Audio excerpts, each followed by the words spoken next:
Another lunchtime chat. Today I think is a special one. It's just that we're gonna be here. We're gonna spend some time getting edified and learning some more about America's early activities.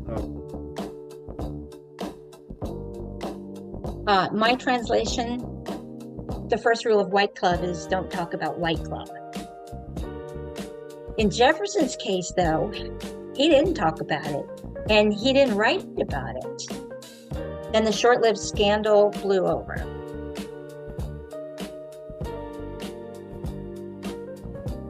We highlight that as a thing that, hey, anybody can do it when we know that the deck is tremendously stacked against us. If you could talk about some of the fallacies that you run into. One of the things I say, and it's not very popular in this industry, that the credit score is probably one of the most false ways of determining somebody's ability. And basically, as bankers, we learn that credit is your character, right? We learn that, and that's drilled into us, man. Character, your character, and we know that character outside of that space is not always reflective of actions and activities, right? So, in wars in Europe. So this idea of outdated tactics has started to receive some new thinking, and it's one of the things that I think has started to, at least among military historians, started to verge into that realm of myth. This is another myth that I think I hear a lot about in my classes and from people. A lot of myth starts with a granule of truth and is expanded or distorted into something far different than the reality. Omission of detail can be one of the greatest creators of myth, just as much as fabrication can. So, leaving things out is just as effective as lying when it comes to creating myth. As the Confederate government issues legislation in March of 1865 that will emancipate men of color who want to enlist in the Army. And that want to is very qualified because they're going to be pressured if they do decide to. And the reason the Confederacy decides to pass this legislation is because they think if we sacrifice or if we free a small portion of our enslaved population, we will be able to A, achieve Confederate independence, and B, save the majority of enslaved people to maintain in a state of bondage.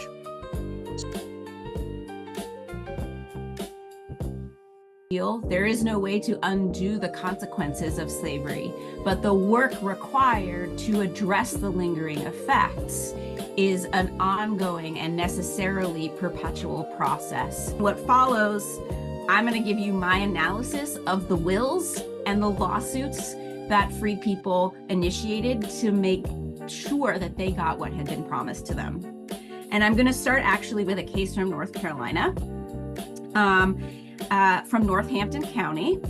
So on June 13th, 1864, Holiday Haley, an enslaver, died. And in 1857, he had written a will, and he had provided for the manumission of some of his enslaved people. And the will stipulated that they were to receive half the tract I now live on that would go to them and their heirs forever, including the buildings, and a sum of $700 each. And when those persons who were named in the will, Alfred, Octavius, Jackson, Louisa, and Paul, requested their legacies from the estate's executor after Holiday Haley had died, and this is a relative, William Haley, refused to grant them, refused to give them what had been promised. As Holiday Haley's next of kin, William sought to keep that estate intact for the benefit of the white man's relatives. And he made an argument that will sound offensive. His argument was that the people who had come to claim these bequests were not persons in esse, which meant in legal terms, they didn't exist as legal persons. So therefore they weren't entitled to inherit. And Southerners in particular worked really hard to craft a law against what they would call miscegenation. That is a post-Civil War invention. Really, that kind of concern comes because these white people do not want it to be possible for wealth that had been in the hands of white people to move into Black or mixed race families. One legal historian calls this the problem of heritable blood. So it's a whole thing, but this is the house that my people descend from. So I'm going to go into a little bit of family history, and then I just want to have a little discussion about it. So this is where we are at the house. I always connect history with power. And the reason that I connect history with power is because this photo was probably taken about 1.5 years or 2 years ago. And I only found out about this house as I was advocating for another house that once belonged to enslaved people, what I thought was the last enslaved house in Carrboro, North Carolina, and was contacted by the current resident of this house, who in fact told me that this Mason house was still standing. And I did not know that. I introduce you to my ancestor, Sally Mason. I want to talk with you a little bit about the process that really all of the work is grounded in. So at the bottom of the inscription, it says, "Our Black Mammy," which was supposed to be something that was a compliment to her in her service. And as a reward, she would die and go to heaven and serve white people in heaven. Now, of course, I visited this tombstone, and you can see field stones outside and indented soil that indicated that she was buried away from her children. So I am so honored to be here with y'all talking about what plastic is. Plastic is a conglomerate of microparticles, these sharp-edged, rock-like, that's how sharp they are around the edges of microparticles. And when we start to see plastic as these microscopic microparticles, we begin to imagine and wrap our minds around how dangerous it is to the human body. The answer to your question is yes, we are becoming plastic people. The credit card is in the body, but a plastic spoon is in the brain.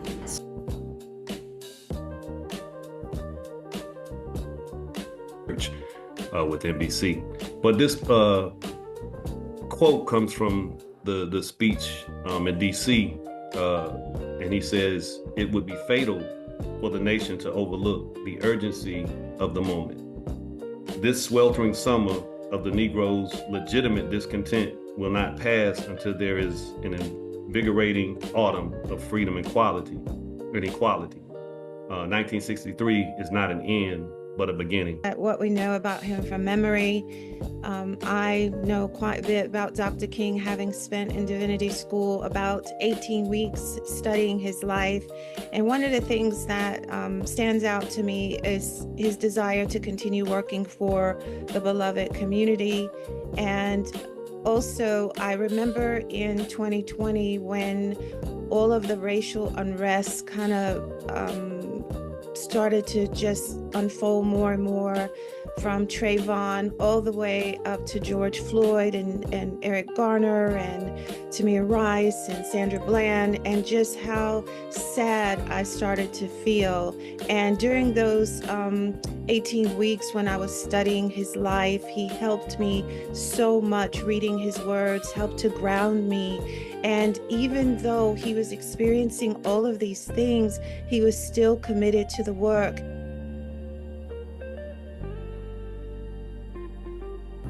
If we want to talk about the North Carolina Constitution, I thought it would be helpful to go back a little farther than 1776, which is when the state of North Carolina first declared its existence and adopted a constitution. But let's talk about the Lords Proprietors, okay? How did North Carolina come into existence? What were the customs and understandings of government when before we had the Revolution of 1776? Well, in this case, we can't go back too far. We're never going to get to where we want to go. But we know about the early 1600s and the Jamestown colony and 1619 project about how African people were there, not voluntarily, but they were here, right along with the very first English settlers.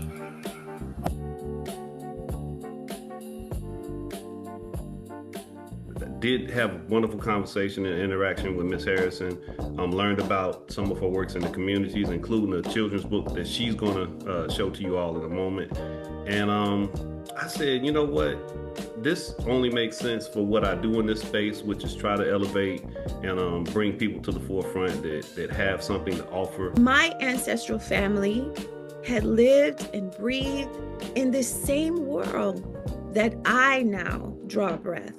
And from that moment on, I couldn't stop thinking about Kunta, about Kizzy, about where I came from.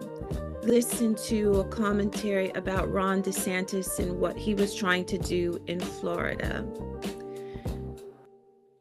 I said to myself,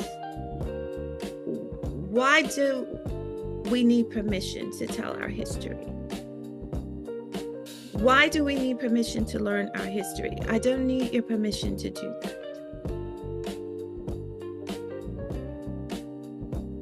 Are those that we know are lukewarm? Go, not go, where they need to be? How we compel them to be more genuine? James. Okay, that's a good question.